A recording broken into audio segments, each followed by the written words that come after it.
Welcome to the I-29 Moo U Dairy podcast. I-29 Moo University is a consortium of land-grant universities in Minnesota, Iowa, South Dakota, and Nebraska. This podcast covers timely news, information, and research for today's dairy industry. On today's podcast, we are discussing considerations for making employees' jobs easier through applying the concept of ergonomics to tools and daily tasks. I'm Heidi Carroll, SDSU Extension Livestock Stewardship Field Specialist. I'm joined by Fred Hall, ISU Extension Dairy Specialist in Northwest Iowa, and Jim Salfer, Minnesota Extension Dairy Educator. With us today, we have Kendra Graham, the University of Missouri Extension Livestock Field Specialist in St. Francois County. Hello, Kendra. Hello. We're happy to have you on for today's conversation about tips and recommendations that can be applied to dairy farms to help improve the work environment for our employees, specifically with consideration for employees of smaller or shorter body size. So why don't you tell us a little about yourself and why this topic is so important? So I did grow up on a small dairy farm. We milked about 100 cows. We were a grade A dairy. So this kind of hits home. It was always a man's world. My family is a little bit on the larger side. They're not short and small stature like myself. So sometimes it was a little bit of a challenge to manage some of the tools and things that we used every day, just because that's what we had. That's what Grandpa had and tools my dad had. And you don't go and buy new tools when you have a good working tool sitting there. So right now we've transitioned to a beef cow calf operation on the farm. And so we use management intensive grazing and produce hay and straw. So that's me personally. I've worked with MU Extension as a livestock specialist for 21 years in the southeast part of Missouri. I have small hands. I really think that it's a big challenge for those of us that do, and it doesn't have to be women. It could be children. It could be, small men that find it challenging to use some of the larger tools that were created for big, burly men. And I also work with a lot of women farmers. And so this has been very near and dear to my heart. And along that same line, Kendra, I've got a question for you. Is that we've got a lot of repetitive motion. People are milking these parlors several hours per day. So we've still got a lot of tie-style barns here in the upper Midwest, maybe not so many down there, where it's a lot of standing up and getting down and standing up and getting down. And, at least here, I don't know if I could find a dairy farmer that's over 60 or 70 that hasn't had knees replaced or had shoulder surgery.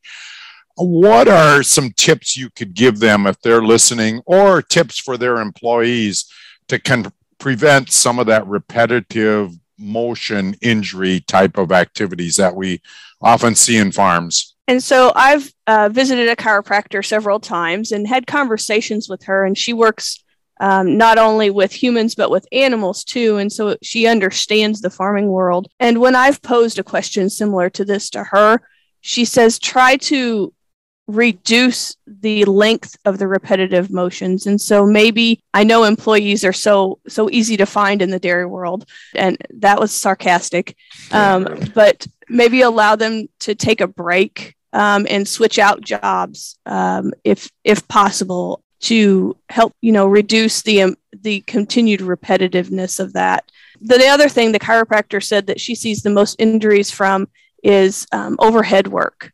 And so if it's possible to raise that level that they're working at to where they're at chest level, instead of, sometimes your shorter people have a hard time reaching those udders on those taller cows, or back further if it's a larger udder, maybe trying to raise that pit a little bit to where they're working at chest level and it's not as strenuous on them. So those are just a few things.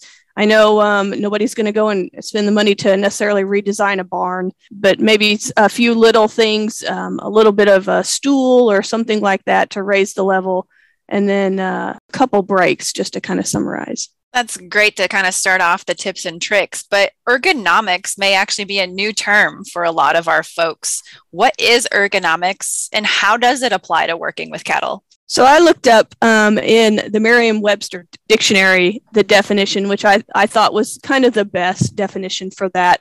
And it's a science that deals with designing and arranging things so that people can use them easily and safely. And so that could range anywhere from tools to equipment, just to either not necessarily redesign them, but make some modifications to make them easier.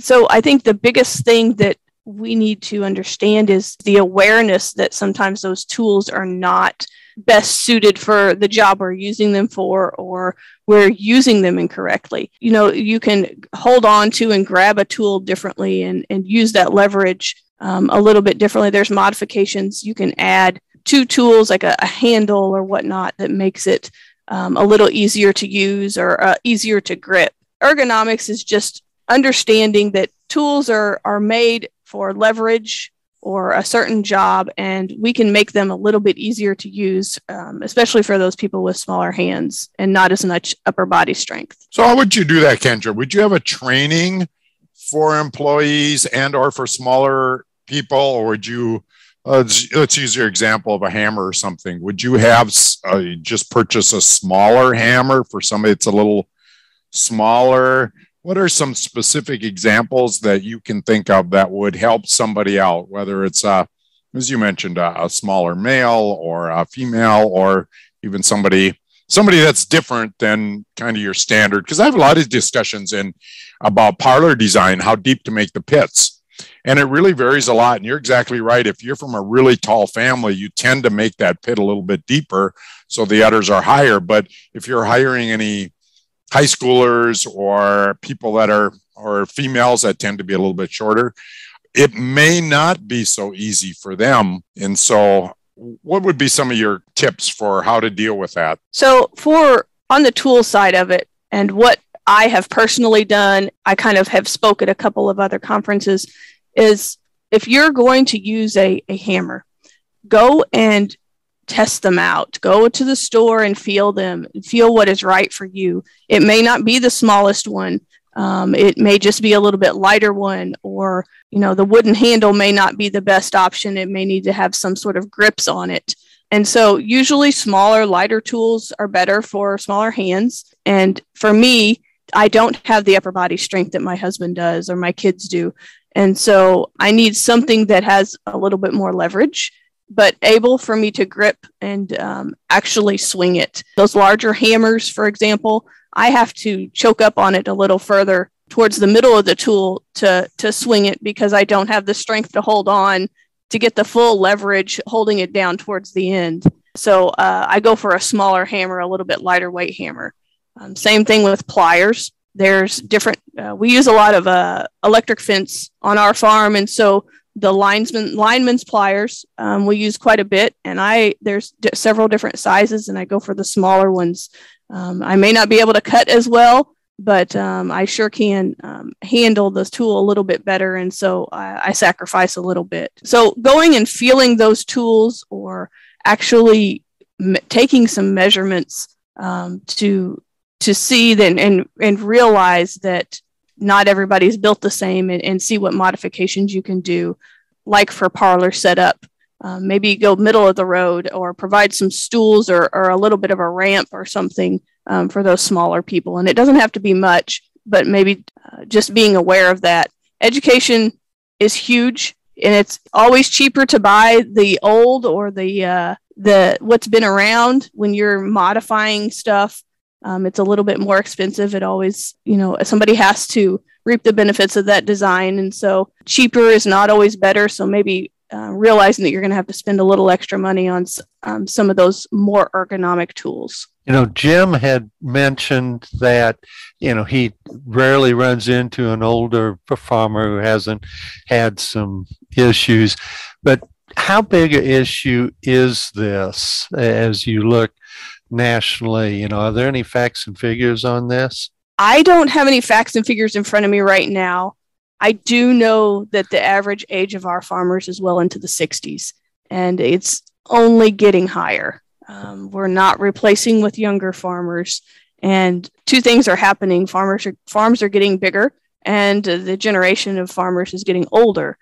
I think the key point in our older generation is they don't ask for help. they don't catch these things early. So if they're hurt, the cows still have to be milked, and they go out and milk them without resting if they have an injury or whatnot. And so I think the big problem is, our older farmers are continuing to hurt and continuing to have problems without getting help. And I don't know the answer to attract young people to farming to take over for our older generation. It's a huge worry. So I think we need to preserve what we have and do some education and maybe helping people out, realizing that they need to get help and they can make a few modifications. It may take some time. That's the problem. Especially in the dairy world, you don't have extra time to spend on making a modification. You fix what you can to get up and running again. So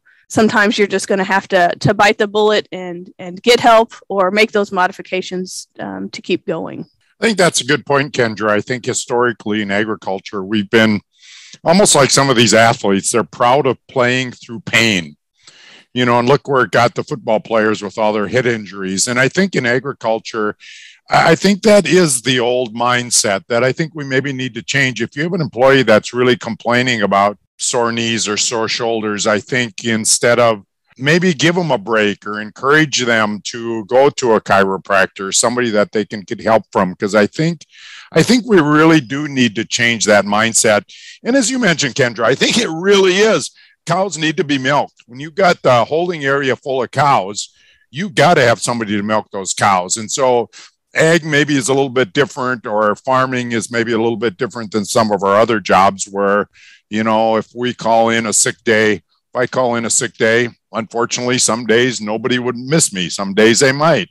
But if you've got cows standing there and need to be milked, they got to get milked. So I'm not sure what the answer is, but I think part of this is the mindset. And at least I see it here in Minnesota. I think farms are becoming more conscious of these issues as they've got more employees. And I hear a lot of young farmers that will say, I looked at my dad and my granddad, and I am not going to live my life like they do because they can't walk. They've had knees replaced. And so I'm going to do things differently. So, and I am not sure that's a bad thing, quite frankly. Kendra, we've talked about the parlor and tools, but what about the machinery we use? Feed trucks, loader tractors. Are there things we can do to help prevent injuries? I know as growing up, we had a feed lot, and Dad was always the one on the feeder truck, and his hips hurt him, and so he went ahead and put a swivel seat on that truck so he could sit down and turn into the steering wheel. Are there things like that producers can do? There are. So the swivel seat is great, and one of the things that I guess I didn't realize was a huge problem for a lot of the older generation is simply making that first step up into the tractor. And so maybe we can have a step, that first step being a lot lower. Probably it needs to be something that swings out of the way. Those steps are that high for clearance for a certain reason. I remember Grandpa ripping steps off of a tractor before. And so something that first step on that tractor can be something that swings out of the way and maybe bolts up after they've come up, and you'll probably have to pull that up in some way, shape, or form so they don't have to reach down to do that. The seats that have the cushions, the air ride kind of type underneath to help minimize some of the jarring, the vibration. I've heard, I don't know if you guys have heard Carrie Portell talk. She is a woman farmer in Missouri. She's worked with our AgriBility program here, and she was involved in a car wreck, and so she fatigues very easily when she's trying to put up hay and driving that raking tractor. And so she uses gloves to help minimize vibration, and it reduces the amount of fatigue that she has. She can go a lot longer. Something that I never would have thought of unless I had heard that gloves can help that. I realize, in the summertime when you are, say, putting up hay, it's very hot and you don't want to wear gloves, but if it does help minimize some of that injury and soreness that you're going to feel later, then maybe it's something worth a try. Those little things, the quick attach, if you're switching equipment, helping to minimize the amount of times you have to get on and off the tractor to attach those implements, looking for those to add to the tractors. And then if you're not feeding, large amounts, just avoid using buckets to feed. I know sometimes some of those producers, if they don't have very many replacement heifers, they're feeding, maybe they're feeding out of buckets, and trying to minimize that. Probably more pertinent to the beef cattle industry than dairy. UTVs are a great tool. I don't know why they were not invented and utilized sooner. We used pickup trucks before that. But so if you're taking buckets of milk to calves, bottles, and even straw bales or hay bales for bedding, utilize equipment. Don't try to carry that. Minimize the amount of lifting that you're doing. Just realizing that there are little tricks that you can use to not necessarily have to carry 4 or 5 buckets at a time of milk to those calves or bottles. Just minimizing that lifting and stretching and turning and injury that you're going to have. I 100% agree with what Jim had said earlier about just the mentality of the farmers coming in. But you kind of touched on another area where we see a lot of family help and a lot of kids helping out, and that's bottle feeding calves or helping with some of those young stock chores. Expand a little bit on some of those tips and tools that would really help improve the safety for those smaller stature folks or those kids. So bottle feeding, they make these wonderful bottles with handles. So if you have, young kids, I know my mom bottle fed our calves when we had the dairy, and it was always a challenge to hold those bottles. There's usually several, and those calves, they make bottle holders, but those calves invariably nudge those and push those out of the bottle holders. So a lot of times you'll have to hold a bottle on by hand, and having handles on those bottles really help your stamina. You just can't fit your hand around those bottles. So maybe switching to those helps a little bit. As far as kids around those calves, getting in with them, those calves, they hurt when they step on your foot, even though they're not very big. And then they're usually pretty eager and can knock you down, adults as well as kids. And so trying to minimize the contact with getting in with those calves if possible. Just educating the kids on animal handling. Temple Grandin does a great job looking at animal handling and animal behavior. And we try to do that here in Missouri with our Show Me Quality Assurance for the 4-H and FFA kids, just kind of looking at some animal handling, making them aware, how these animals react to different situations. And you can't always prepare them for everything. You never know what an animal is going to do, but making them aware the signs that, an animal may decide to react, run away or run at them or kick, or how those hooves hurt so much. So education on that part, I think, is huge, is preventing some injury, especially for our young people. I think you're right, Kendra. I think gates are our friends. Right. I think sometimes when we're with animals, we think we can push them around, or you're better off working with their natural behavior and putting gates in strategic places and getting them to kind of go where you want them to go versus things. I mean, I get it. We got big, strong guys that like to push around animals, but I think you're better off coercing them to move. And I think long term, it's probably better for the safety of the people, and it's probably less stress on the animals too. So we can think of gates and other, even sticks, or things like that will help us move animals around to keep us safe. And also, I think we'll tend to enjoy the activity more than otherwise. Absolutely. I agree. Escape gates, having those little man gates anywhere that you can,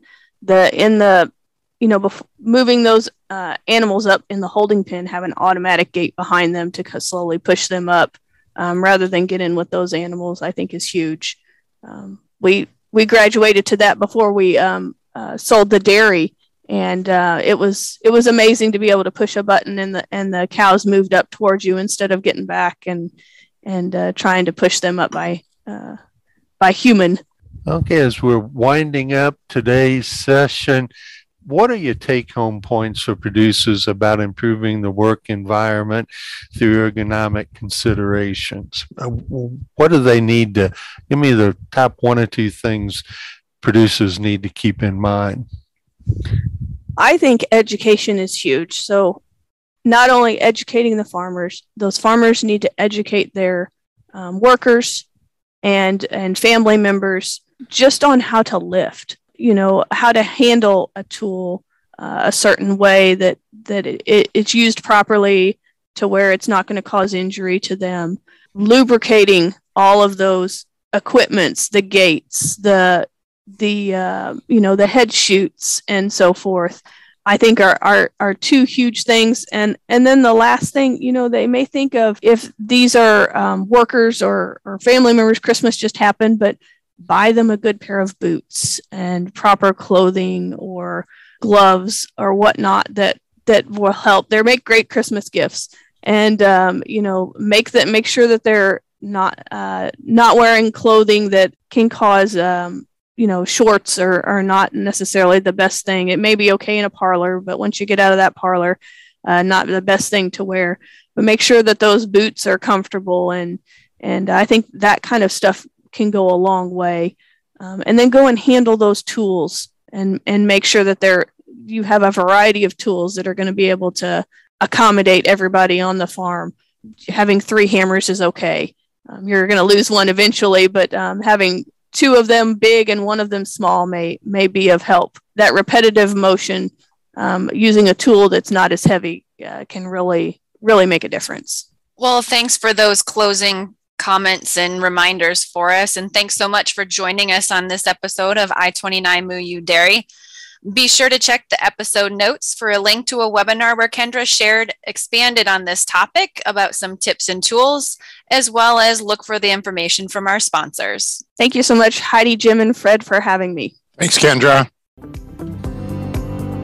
I-29 Moo U is an equal opportunity provider. For the full non-discrimination statement or accommodation inquiries, go to extension.iastate.edu/diversity/ext.